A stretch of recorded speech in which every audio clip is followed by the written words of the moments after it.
Obviously, it's a much deeper rotation now, Mhm. and maybe minutes aren't guaranteed for everybody. I'm wondering, you probably went through a similar experience in Maccabi before you got here. Kind of Mhm. what can you glean from that experience now as you try to fight for your role? I mean, in the end of the day, like I had those situations before. Every time that it happens, I'm just trying to stay positive. Maybe I'll throw in a workout or two workouts and day that I'm not playing just to keep my shape up, keep my sharpness up, and it's important to stay ready at all times because I played 0 minutes in not zero, 3 minutes in versus I even forgot who I played. Yeah, I played 3 minutes versus Philly. And then, I just forgot about that game, forgot about the situation. I was ready. And then the next game, I played more minutes and I was ready. And I think in the end of the day, that's what you need to do as a player. You need to stay professional, fight for your plays, fight for your minutes, and just give everything you got once you go out there. What'd you learn during that time about making an impact, whether you're on the floor for 5 minutes, 10 minutes, 25 minutes, maybe in smaller? I'm just taking 1 minute at a time. Like each possession, I'm really focusing on what I need to do and how I can help the team as best as possible. So maybe guarding the best player, maybe making the right pass, shoot when I'm open. I'm not trying to do a lot of things. Like I'm trying to do only things that I know, and it's gonna help my team. So in the end of the day, like whether I get 5 minutes, whether I get 20, I need to look at each possession at a time. So that's my mentality. What are some of the things you learned guarding Harden, who is especially one of the best ISO players? He's really good in creating contact and drawing fouls. I feel like that's a big part of his game. Obviously, a great player, and it was another challenge for me to take, and I didn't back off. I'm enjoying defending the best players, and that's what I did. With Pat Delaney protocols, Hmm. you're working a little bit more uh, with Zach, Hmm. at least from what I see. Yep. Does that how does that change your routine or change your preparation at all? I mean, it changes because me and Pat had our routine, but I told Zach, "What do you like? I trust you. Like me and Zach are close."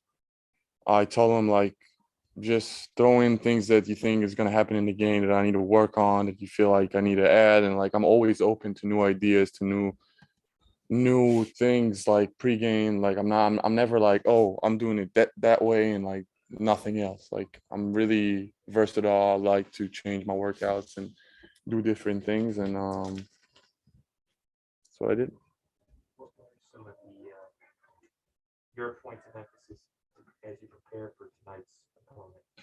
Just stay ready, no matter how many minutes you get. Um, be tied to the scouting report, know who the players are, their tendencies, and just play together and move the ball. I understand Wes has been in contact, obviously, with Pat and then now Coach Blair. Has he been reaching out to the players? Have you heard from him? Yeah, I've reached out. He reached out. He's really close to us. Coach really he really cares about the team, really cares about the players, and that's what it's all about. Like even if he's not here, you feel like he's really a big part of the team. And I hope he's healthy. I hope we're gonna get him back soon. And yeah, that's about it. What do you think about the young talent on this team? I've noticed you've been in some lineups where it's Rui, Corey, the last three first round Hmm. picks, and then maybe Thomas is out there or Daniel's out there. What's it like being part of that group? I feel like our young group are mentally, physically ready to play in the NBA level. I think all the young talent in this team can be a great addition to any team in the NBA, especially to us. Just seeing the work ethic, coming to the gym, want to get better, really smart players. Really like I'm really having fun being out there with them, and hopefully we can build great things in the future too. Christos? Hey, Deni, how are you? Great. I would like to ask you, with Rui back on the floor, with Thomas back on the floor, and with such a deep roster that you have, what what's the biggest challenge for you to earn your minutes on the floor? I mean, I don't really I don't really see it as a challenge. I see it like I'm ready at all times. And as I said, like I'm just looking at each possession at a time. Like some games, maybe I'm not gonna be on the floor, but I can help my team in different ways. You know, even if I go there for 5 minutes, like guarding a player or, you know, for a defensive possession, yeah, I'm just doing whatever is in front of me. Like I'm not trying to look at, oh, like why he's getting that and why, like I'm looking only at myself, what I can control. So I won't call it a challenge. It's just like that's the situation right now, and I need to figure it out.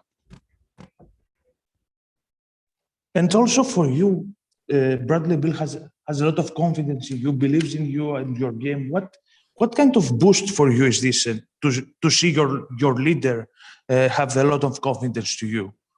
It means a lot. I mean, a player in his caliber to come and like say good things about me, and he believes in me, and it's the best thing in the world for a young player like me.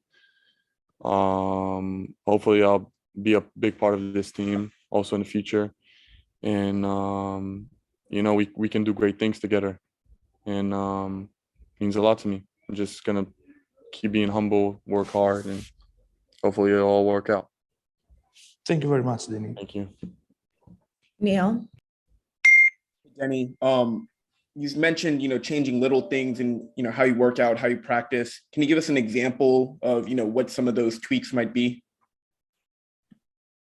Like my practice tricks. Yeah, like you were saying that you adjusted things slightly to try and just better prepare you. I'm gonna say just be ready with my shot, like always working on my shooting. I'm really shooting a lot this past month, and hopefully the percentage will go up. Just being more physical, touch around the rim, ball handling. I mean, things that I see in the game or I can do in the game, working on them. And, I assume that you're not necessarily, told by the coaching staff, hey, you might not get as many minutes this game, or, be prepared for more minutes this game. Kyle was telling us that, he's, in your ear to just tell you to stay the course. What kind of other feedback have some of the veterans been giving you, as your minutes might vary a little bit? Just stay with it. I mean, it's all interchangeable. Like one day you can play, one day like you don't. So you just stay focused, work hard, and keep your head straight. That's it. Thanks, Deni. Thank you. And Josh has one more in-person question. Oh, Hey, I took me a while to think of this one. Did since JB played in Europe so extensively, had you watched him play when you were growing up? Or? no, I didn't really watch basketball like that when I was younger. Wasn't really in front of the TV a lot watching games, but so I'm sorry I didn't.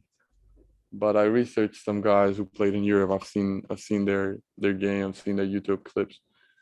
So yeah, I wasn't really a big basketball like watching fan when I was a kid. Question for you: how old were you when you first were in, like a professional basketball team rotation, where you dealt with some of the dynamics that you've had to deal with? 17. 17. Yeah, I'm gonna say 17. 16, I barely played.